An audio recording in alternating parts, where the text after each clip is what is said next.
I would love to do this. How many characters can I draw? I want to draw everybody I can get my hands on.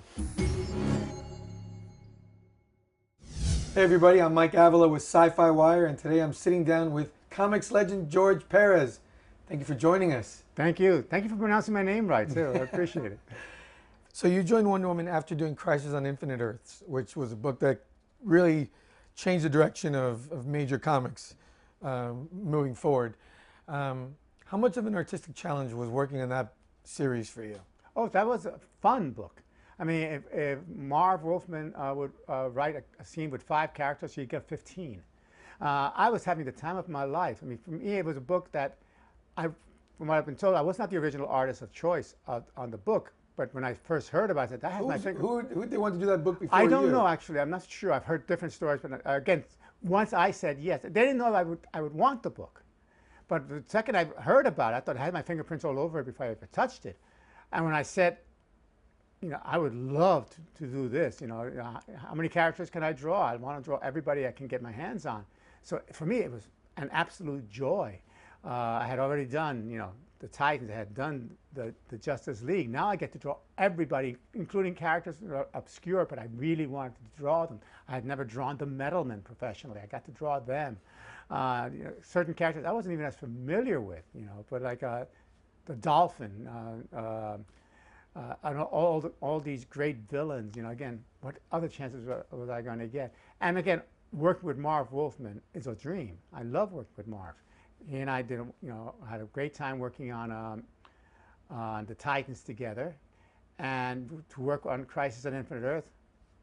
Some of my best moments have been with Marv Wolfman.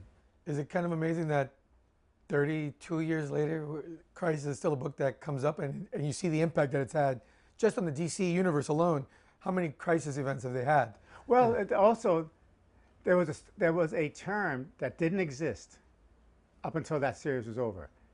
Pre-crisis, post-crisis. Because everything is now measured by that particular point of time in the DC universe, the pre-crisis universe and the post-crisis universe. And I was proud I came up with a title, because we knew we wanted to use the name Crisis based on the old Justice League stories. But then, the idea of Crisis on Infinite Earths. And it was just a groundbreaker. It was not the first of the Maxi series. I believe Secret Wars started before, at Marvel before Crisis.